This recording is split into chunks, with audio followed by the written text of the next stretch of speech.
नमस्कार, स्वागत है आप सभी का हमारे इस चैनल पर। आज के इस वीडियो में हम लोग बात करेंगे आधुनिक भारत में भारतीय राष्ट्रीय कांग्रेस के वार्षिक अधिवेशनों की। जो भी प्रमुख अधिवेशन हुए हैं उनके बारे में हम लोग बात करेंगे और अधिवेशन कब हुए हैं, कहाँ पर हुए हैं, उन अधिवेशनों में कौन कौन सी महत्वपूर्ण घटनाएँ घटी हैं उनके बारे में हम लोग को बात करनी है। भारतीय राष्ट्रीय कांग्रेस के महत्वपूर्ण वार्षिक अधिवेशन, देखिए यहाँ पर वर्ष लिखा हुआ है, स्थल लिखा हुआ है, अध्यक्ष और प्रमुख घटनाएं। सबसे पहला जो अधिवेशन हुआ था वो हुआ था 1885 में, बम्बई में हुआ था। WC बनर्जी, व्योमेश चंद्र बनर्जी, इनका फुल फॉर्म क्या है, व्योमेश चंद्र बनर्जी ने इसकी अध्यक्षता की थी। और इसी टाइम यानी कि 1885 में ही भारतीय राष्ट्रीय कांग्रेस की स्थापना भी हुई थी। भारतीय राष्ट्रीय कांग्रेस की स्थापना दिसंबर 1885 में हुई थी। किसने की थी? एक अंग्रेज रिटायर्ड अधिकारी थे, A.O. ह्यूम, जिनका फुल फॉर्म था एलन ऑक्टेवियन ह्यूम ने की थी। अगर हम बात करें कि प्रमुख घटनाएं कौन कौन सी है, तो बम्बई के ग्वालियर टैंक में स्थित गोकुलदास तेजपाल संस्कृत कॉलेज में ये अधिवेशन हुआ था। कहाँ? बम्बई के ग्वालियर टैंक, यहाँ ग्वालिया होगा, ग्वालियर नहीं, ग्वालिया टैंक स्थित गोकुलदास तेजपाल संस्कृत कॉलेज में हुई। और प्रारंभ में इसका नाम भारतीय राष्ट्रीय संघ था, किंतु दादा भाई नौरोजी के सुझाव पर भारतीय राष्ट्रीय कांग्रेस कर दिया गया। जब स्थापना हुई तो भारतीय राष्ट्रीय कांग्रेस नाम नहीं था, इसका नाम था भारतीय राष्ट्रीय संघ। लेकिन दादा भाई नौरोजी ने सुझाव दिया कि इसका नाम भारतीय राष्ट्रीय कांग्रेस करना चाहिए, तो कर दिया गया। और प्रथम अधिवेशन में 72 प्रतिनिधियों ने भाग लिया, यानी 72 प्रतिनिधि शामिल थे। और इनमें से सबसे ज़्यादा प्रतिनिधि बम्बई प्रांत के थे, क्योंकि आज तो मुंबई छोटा सा हो गया, लेकिन पहले बम्बई प्रांत हुआ करता था बहुत बड़ा।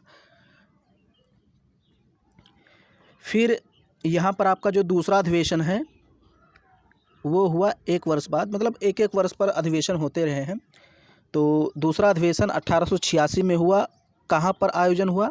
कलकत्ता में। और इसकी अध्यक्षता की दादा भाई नौरोजी ने। दादा भाई नौरोजी ने द्वितीय अधिवेशन की अध्यक्षता की। प्रमुख घटनाओं की बात करें तो नेशनल एसोसिएशन कॉन्फ्रेंस का राष्ट्रीय कांग्रेस में विलय, ये एक संस्था थी, एक संगठन था, नेशनल एसोसिएशन कॉन्फ्रेंस। तो ये क्या हुआ? राष्ट्रीय कांग्रेस में विलय हो गया, मतलब अब इसका स्वतंत्र अस्तित्व समाप्त हो गया। वायसराय लॉर्ड डफरिन ने सभी सदस्यों को गार्डन पार्टी पर आमंत्रित किया। तो बस ये दो महत्वपूर्ण घटनाएं हैं। यहाँ से जो प्रश्न ज़्यादातर पूछे जाते हैं कि अधिवेशन कहाँ पर हुए और कब हुए, ऐसे ही प्रश्न पूछे जाएंगे। 1887 में तीसरा अधिवेशन कहाँ हुआ? मद्रास में। बदरुद्दीन तैयबजी इस कांग्रेस के वार्षिक अधिवेशन के अध्यक्ष बने और भारतीय राष्ट्रीय कांग्रेस के प्रथम मुस्लिम अध्यक्ष थे। तो अब यहाँ से प्रश्न ऐसे पूछा जाएगा कि भारतीय राष्ट्रीय कांग्रेस के प्रथम मुस्लिम अध्यक्ष कौन थे? बदरुद्दीन तैयबजी। और किस अधिवेशन में? ये तीसरे अधिवेशन में 1887 में जो हुआ मद्रास में, उसके ये अध्यक्ष बने। तो ये इम्पॉर्टेंट है तीसरा वाला, और पहला वाला इम्पॉर्टेंट है। दूसरा आप थोड़ा सा छोड़ भी सकते हैं, लेकिन पहला और तीसरा इम्पॉर्टेंट है।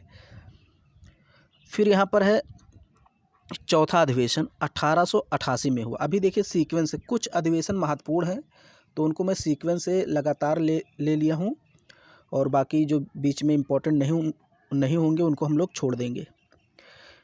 तो चौथा अधिवेशन हुआ 1888 में। कहाँ हुआ? इलाहाबाद में हुआ, जिसे आज हम लोग प्रयागराज कहते हैं।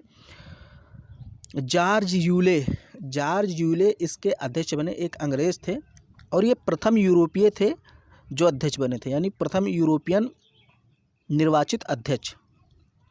ये भी प्रश्न पूछा गया है आपसे, इस तरह से भी प्रश्न पूछ सकता है कि प्रथम ईसाई कौन था जो भारतीय राष्ट्रीय कांग्रेस का अध्यक्ष बना। तो वहाँ पर भी आपका जॉर्ज यूले ही कहा जाएगा, चाहे यूरोपियन पूछे चाहे प्रथम ईसाई पूछे, दोनों में जॉर्ज यूले। पहली बार लाला लाजपत राय द्वारा हिंदी में भाषण दिया गया, तो किस अधिवेशन में दिया गया पहली बार? लाला लाजपत राय द्वारा हिंदी में भाषण पहली बार इलाहाबाद अधिवेशन में दिया गया। कब हुआ था? 1888 में। अध्यक्षता किसने की थी? जॉर्ज यूले ने।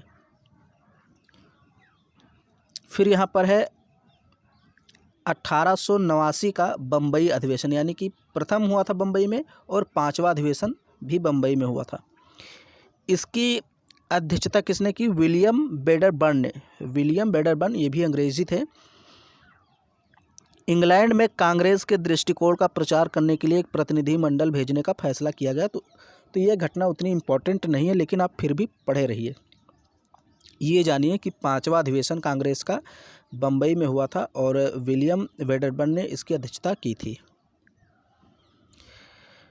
फिर है, अभी देखिए छठा कह सकते हैं क्योंकि अभी सीक्वेंस हम चल रहे हैं। 1890 में छठा अधिवेशन हुआ कलकत्ता में। फिरोज शाह मेहता ने इसकी अध्यक्षता की, फिरोज शाह मेहता ने। और कोलकाता विश्वविद्यालय की पहली महिला स्नातक कादम्बनी गांगुली ने कांग्रेस अधिवेशन को संबोधित किया। तो ये प्रश्न इम्पॉर्टेंट हो सकता है, पूछा जा सकता है कि किस अधिवेशन में कलकत्ता विश्वविद्यालय की पहली महिला स्नातक कादम्बनी गांगुली ने कांग्रेस अधिवेशन को संबोधित किया था? किस अधिवेशन में?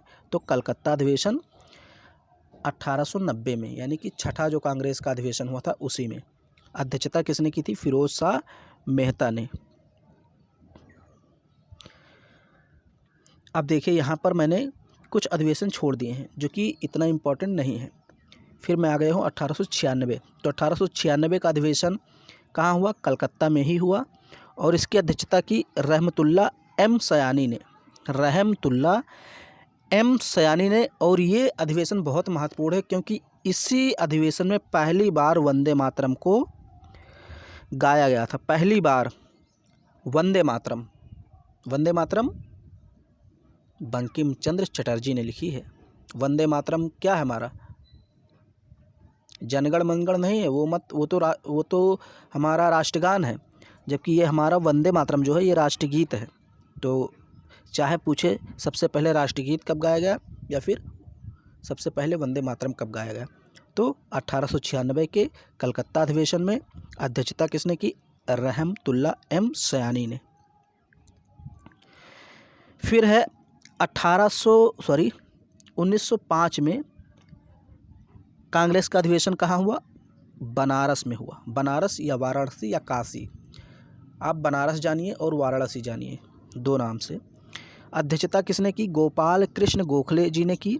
और स्वदेशी का बहिष्कार, जो स्वदेशी का बहिष्कार का समर्थन करना था वो इन्होंने किया और बंग भंग आंदोलन की आलोचना की। यानी स्वदेशी यहाँ देखिए का नहीं होगा, सॉरी टाइपिंग मिस्टेक है। स्वदेशी और बहिष्कार का समर्थन, मतलब इन्होंने कहा, गोपाल कृष्ण गोखले ने, कि स्वदेशी को अपनाओ, यानी जो देश में चीज़ें निर्मित होती हैं उसको अपनाओ और जो विदेशी वस्तुएं हैं उनका बहिष्कार करो। तो इस चीज़ को समर्थन किस अधिवेशन में मिला?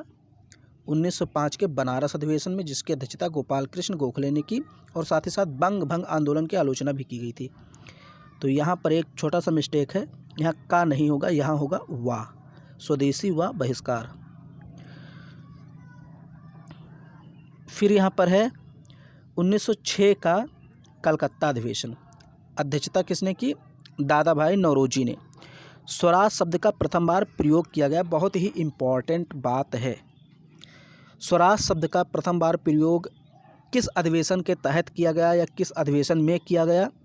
तो 1906 के कलकत्ता अधिवेशन में, जिसकी अध्यक्षता दादा भाई नौरोजी ने की थी। स्वराज या फिर यहाँ पर स्वशासन भी कह सकता है, चाहे स्वशासन कहे चाहे स्वराज कहे। अब ये देखिए जो सातवां, ये जो है 1907 का अधिवेशन है, सूरत का अधिवेशन, ये बहुत इम्पॉर्टेंट है। आपने अगर इतिहास पढ़ा है तो वहाँ पर आपने देखा होगा कि 1907 के अधिवेशन में ही कांग्रेस का प्रथम विभाजन हो गया था। यानी कांग्रेस में दो विचारधाराएँ थी, एक तो नरम दल विचारधारा, एक गरम दल विचारधारा। मतलब कुछ थे जो बहुत शालीनता से स्वतंत्रता प्राप्त करना चाहते थे। कुछ थे जो धरना प्रदर्शन, आंदोलन, क्रांति, विद्रोह इनके द्वारा स्वतंत्रता प्राप्त करना चाहते थे। तो दोनों विचारधाराएं अलग अलग थीं, इसीलिए कांग्रेस का विभाजन हो गया 1907 में, जिसको सूरत विच्छेद भी कहते हैं या सूरत का विभाजन भी कहते हैं। अध्यक्षता पूछे तो बहुत इम्पॉर्टेंट है, रास बिहारी बोस। 1907 में कांग्रेस का अधिवेशन सूरत में हुआ, अध्यक्षता की रास बिहारी बोस ने, और इसी में कांग्रेस का विभाजन हो गया, यानी कांग्रेस दो दलों में विभक्त हो गई, यानी नरम दल, गरम दल। एक प्रकार से हम कहें गरम दल का बहिष्कार कर दिया गया, मतलब गरम दल को बाहर कर दिया गया। अगला अधिवेशन होता है 1911 में, मतलब बीच में भी अधिवेशन हुए लेकिन मैंने उनको छोड़ दिया है। 1911 का अधिवेशन कहाँ हुआ? कलकत्ता में हुआ, और ये भी इम्पॉर्टेंट है। इसकी अध्यक्षता की विशन नारायण धर ने। विशन नारायण धर ने पहली बार जनगण मनगढ़ गाया गया। पहली बार हमारा जो राष्ट्रगान है, जिसके जो रचयिता हैं रविंद्रनाथ टैगोर जी हैं, राष्ट्रगान जनगण मनगढ़ कब गाया गया? कलकत्ता अधिवेशन 1911 में। अध्यक्षता किसने की? विशन नारायण धर ने। और मैंने अभी आपको जस्ट 2-3 मिनट पहले बताया कि राष्ट्रगीत गाया गया था पहली बार। तो आप बताइए कहाँ गाया गया था? अभी मैंने बताया है। 1915 में कांग्रेस का अधिवेशन फिर से बम्बई में हुआ, और इसकी जो अध्यक्षता की वो की सत्येंद्र प्रसाद सिन्हा ने, सत्येंद्र प्रसन्ना सिन्हा, प्रसाद नहीं है, प्रसन्ना है, सत्येंद्र प्रसन्ना सिन्हा ने की। और लॉर्ड वेलिंगटन ने इसमें भाग लिया था। बाकी और कुछ इसमें खास नहीं, बस ये जानिए कि 1915 का कांग्रेस का अधिवेशन कहाँ हुआ था, ऐसे प्रश्न पूछेगा।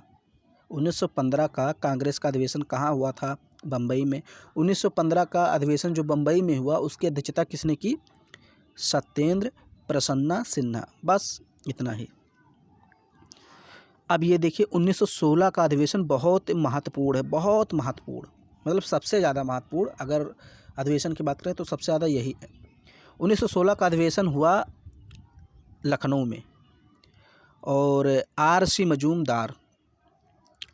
मजूमदार ने इसकी अध्यक्षता की। नरम दल और गरम दल का एकीकरण हो गया, मतलब 1907 का अधिवेशन सूरत में हुआ था, उसमें मैंने बताया था कि विभाजन हो गया था, यानी नरम दल और गरम दल अलग हो गए थे।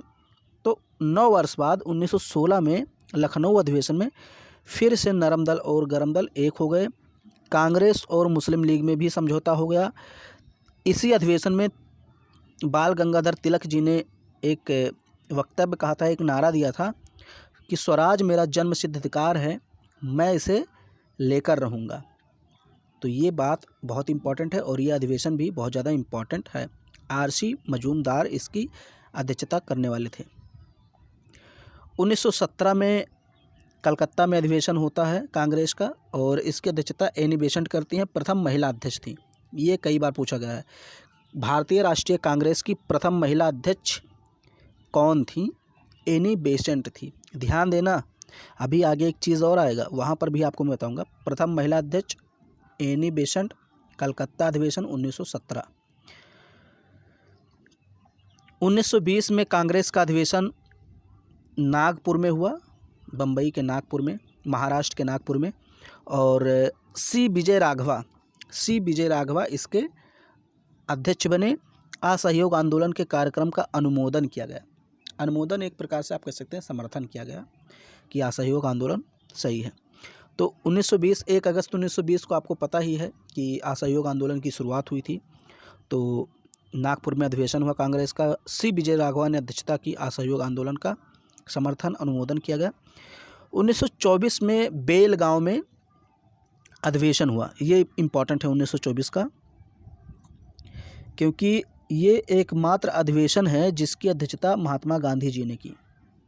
भारतीय राष्ट्रीय कांग्रेस का एकमात्र अधिवेशन कौन सा है जिसकी अध्यक्षता महात्मा गांधी जी ने की थी? तो वो है 1924 का बेलगांव अधिवेशन। अब यहाँ पर देखिए, ये भी इम्पॉर्टेंट है। यहाँ पर मैंने सारे इम्पॉर्टेंट ही लिए हैं, क्योंकि सारे अधिवेशन लिए नहीं, जो इम्पॉर्टेंट है वही हैं, तो इसका मतलब सारे के सारे इसमें इम्पॉर्टेंट है। 1925 का है कानपुर अधिवेशन। 1925 में भारतीय राष्ट्रीय कांग्रेस का अधिवेशन कहाँ हुआ? कानपुर में हुआ। अध्यक्षता किसने की? सरोजिनी नायडू ने। और प्रथम भारतीय महिला अध्यक्ष, ये देखिए प्रथम भारतीय महिला अध्यक्ष तो सरोजिनी नायडू थी प्रथम भारतीय महिला अध्यक्ष। अध्यक्षता कब की? 1925 में। किस अधिवेशन में? कानपुर। अगर हम पूछें प्रथम महिला अध्यक्ष तो एनी बेसेंट, ये प्रथम महिला थी जबकि ये प्रथम भारतीय महिला थी, बस अंतर इतना ही है। और 1927 के अधिवेशन की बात करें तो कांग्रेस का 1927 में अधिवेशन मद्रास में हुआ। मद्रास या चेन्नई आप बोल सकते हैं आज।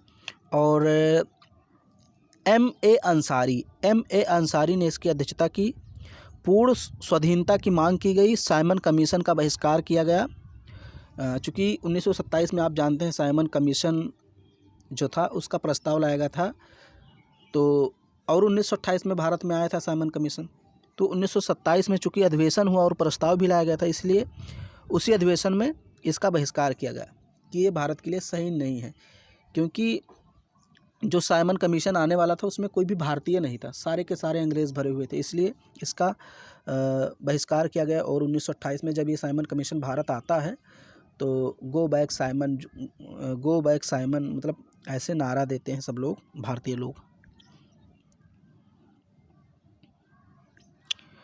1929 का अधिवेशन बहुत महत्वपूर्ण है, खासकर यहाँ से पूछा जाता है यही प्रश्न कि पूर्ण स्वराज की मांग किस अधिवेशन के तहत की गई? तो कांग्रेस के 1929 के लाहौर अधिवेशन के तहत ये मांग की गई थी, जिसकी अध्यक्षता की थी जवाहरलाल नेहरू जी ने। पंडित जवाहरलाल नेहरू जी ने इसकी अध्यक्षता की। तो बहुत महत्वपूर्ण अधिवेशन है 1929 का लाहौर अधिवेशन। फिर है 1931 का कराची अधिवेशन। कांग्रेस का 1931 का कराची अधिवेशन, जिसकी अध्यक्षता सरदार वल्लभ भाई पटेल जी ने की। और इसमें क्या किया गया? मूल अधिकारों का प्रस्ताव रखा गया। मूल अधिकारों का कि हमको कुछ मूल अधिकार मिलने चाहिए। गांधी इरविन समझौते का अनुमोदन भी किया गया। गांधी और जो भारत के वायसराय इरविन थे, लॉर्ड इरविन, उनके मध्य एक समझौता हुआ था 1931 में, तो उसका भी अनुमोदन किया गया, उसकी सराहना या समर्थन किया गया, आप कह सकते हैं, इम्पोर्टेंट है। 1936 में फिर से अधिवेशन होता है लखनऊ में और अध्यक्षता जवाहरलाल नेहरू जी करते हैं। नेहरू जी ने समाजवाद को भारत की समस्याओं को हल करने की कुंजी बताया। नेहरू जी ने कहा अगर भारत की समस्याओं को हल करना है तो भारत को समाजवाद की तरफ बढ़ना चाहिए, यानी कि हमारे यहाँ जो सरकार होनी चाहिए वो समाजवादी सरकार होनी चाहिए। ये भी इम्पॉर्टेंट है। 1937 का अधिवेशन फैज़पुर में हुआ, जवाहरलाल नेहरू जी ने अध्यक्षता की और ये प्रथम अधिवेशन था जो गांव में हुआ। तो पहला कौन सा अधिवेशन था, यानी कि एकमात्र अधिवेशन था जो गांव में हुआ, या प्रथम अधिवेशन कह लीजिए या कुछ भी कह लीजिए। एकमात्र अधिवेशन, प्रथम अधिवेशन जो गांव में हुआ था वो था फैज़पुर का अधिवेशन 1937।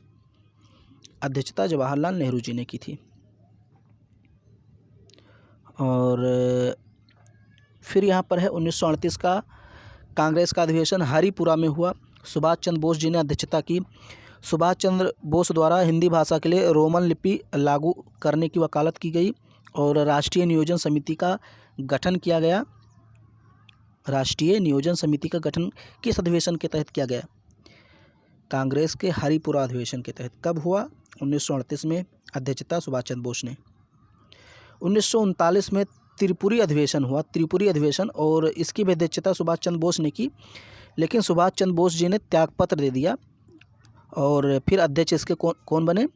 राजेंद्र प्रसाद। अब देखिए सुभाष चंद्र बोस जी ने त्यागपत्र क्यों दिया था इस अधिवेशन से, देखिए ज़्यादा तो डिटेल में नहीं बता सकते, बट ये जानिए कि महात्मा गांधी से इनका कुछ विवाद हो गया था विचारों में, क्योंकि ऐसा नहीं कि महात्मा गांधी से कोई लड़ाई हो गई, झगड़ा हो गया, बस विचारों में कुछ विवाद था। महात्मा गांधी जी के विचारों से सुभाष चंद्र बोस जी सहमत नहीं थे, इसलिए उन्होंने अध्यक्षता से त्यागपत्र दे दिया और राजेंद्र प्रसाद अध्यक्ष बने। 1940 में रामगढ़ अधिवेशन हुआ और अबुल कलाम आज़ाद, ये अब्दुल कलाम आज़ाद नहीं है, देखिए अलग अलग है, मौलाना अबुल कलाम आज़ाद 1940 में कांग्रेस के अधिवेशन बने और ये 46 तक रहे, यानी कि 6 वर्षों तक ये लगातार बने रहे। तो ये इम्पोर्टेंट प्रश्न हो सकता है कि कौन सा व्यक्ति था या कौन से ऐसे हमारे महापुरुष थे, व्यक्ति थे जो लगातार 6 वर्ष तक कांग्रेस की अध्यक्षता करते हैं। तो मौलाना अबुल कलाम आज़ाद 1940 में बने थे रामगढ़ अधिवेशन में और 1946 तक रहे।